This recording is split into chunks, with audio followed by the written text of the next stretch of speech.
The desert sun burned red that day over the plains of Arizona, casting long shadows across the dust and bones of a fading frontier.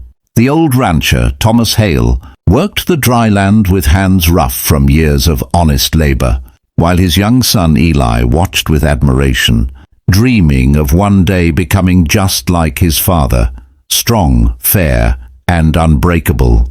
But the West had changed. The iron roads were cutting through tribal lands, greed was spreading like wildfire, and men with guns and whiskey now decided what was right. Late that evening, as the wind grew dry and the cattle scattered, 3 riders appeared on the horizon, hired thugs from the town's corrupt foreman, Doyle Mercer, a man who wanted Thomas's land for his railroad line. "You've had your chance, old man," the lead rider spat as they dismounted, dust swirling around their boots. Thomas stood his ground, eyes steady. "This land ain't for sale," he said calmly. But those words sealed his fate. The men dragged him from the porch while Eli screamed, fighting to stop them. But one of the thugs struck him across the face and threw him into the dirt. They beat Thomas mercilessly, kicks, fists, rifle butts, until his blood soaked into the sand. "Let this be a lesson," the leader snarled, mounting his horse again. Nobody says no to Doyle. "Mercer," Eli crawled to his father's side as the riders vanished into the sunlit dust. Thomas's breath came shallow, his face swollen and broken, but his hand still gripped Eli's shoulder. "Listen to me, son," he whispered, voice cracking. "Don't hate them. Find strength, find honor in the people who still remember what it means to stand tall." And then, with one final breath, the old rancher's hand fell limp. Eli sat there until the stars came out, a child covered in his father's blood, staring at the endless sky. He buried Thomas under the oak tree behind the ranch. No words, no preacher, just silence and the distant cry of a coyote. For 3 days Eli wandered the hills, half-starved, half-crazed with grief. Then he collapsed near a canyon, where the earth opened wide like the mouth of the world. That's where they found him, the Apache people. A small hunting party led by an elder named Chano and his daughter Tala. When they saw the bruised, trembling boy, they carried him back to their camp, fed him, and treated his wounds. At first, Eli feared them. He had been told by settlers that the Apache were savage and cruel, but in their eyes, he saw something different: dignity, strength, and sorrow, the same sorrow that now lived in his heart. Over time, the tribe taught him to ride bareback, to shoot with precision, to track through silence, and to honor the land that gave life. Chano saw in him a spirit worth protecting, a boy born of pain but shaped by purpose. Years passed like dust in the wind. Eli grew tall, his hair long and sun-faded, his heart steady but burning with the memory of that day, the day they took his father.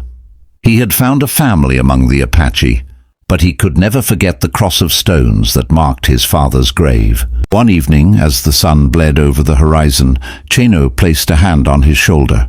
"The river cannot flow backward, but it can remember where it began," the elder said. "You have a journey still, son of the plains."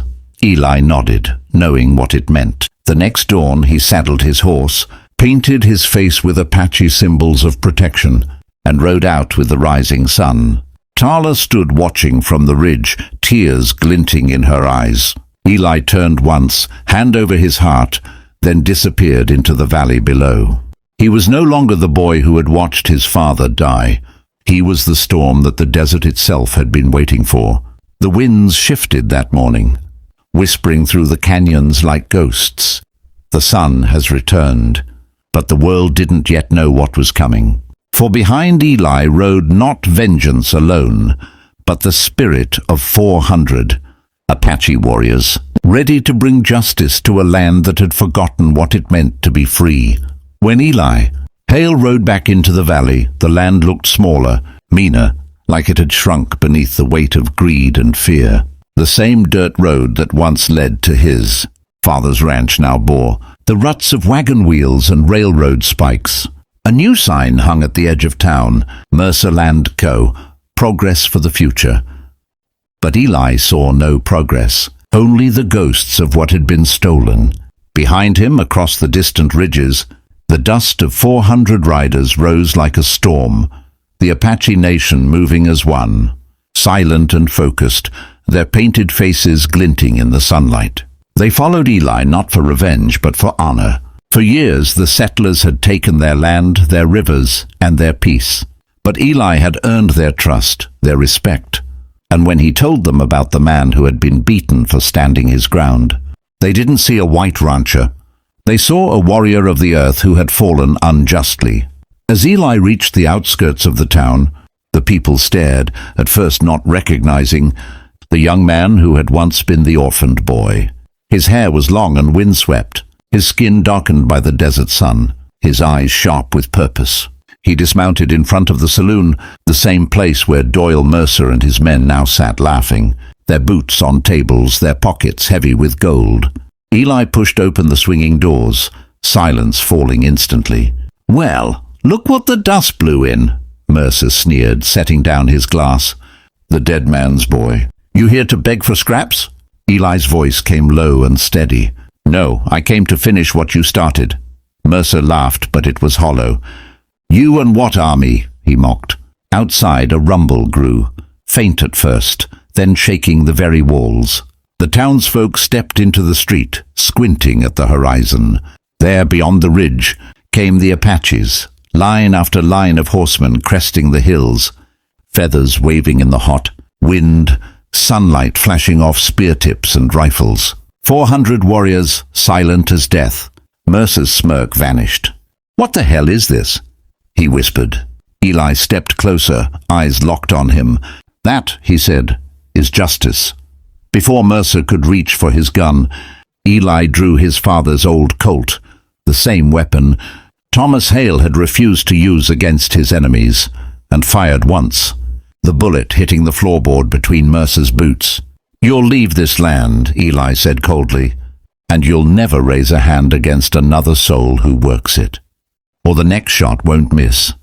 Panic spread through the saloon as the warriors surrounded the town, forming a living wall of thunder and dust.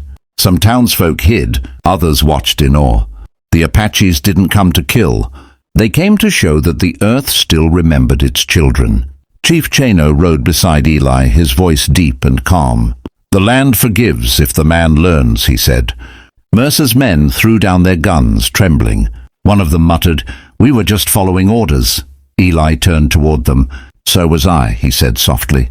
"My father's orders, to find honor, not hate." He holstered his gun and nodded to Chano. The Apache warriors turned their horses, circling once before heading back toward the canyon, their chants rising with the wind. Eli stood alone as Mercer and his men fled, their empire of cruelty crumbling like dust in a storm. When the dust settled, the people of the valley stepped out, one by one, ranchers, widows, even children, and gathered around Eli. No one spoke, but they all knew something had changed. The boy who had once watched his father die had returned not as a vengeful ghost, but as a man of peace and power, a bridge between two worlds. That evening, Eli rode back to the old oak tree where his father rested. The sky burned orange, and the wind hummed low through the grass. "It's done, Pa," he said quietly. "They'll remember you now. Not for how you died, but for how you lived." He placed a single eagle feather on the grave, a gift from the Apache, symbol of courage and freedom, and watched as the last light of day faded into gold.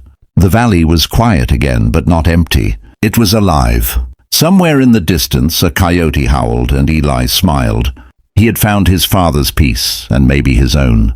Then, as the camera pans wide over the endless western plains, the narrator's voice fades in gently. If you believe that courage can heal what hate destroys, hit that subscribe button. Because every story we tell here proves that even in the wildest West, kindness, loyalty, and honor never die.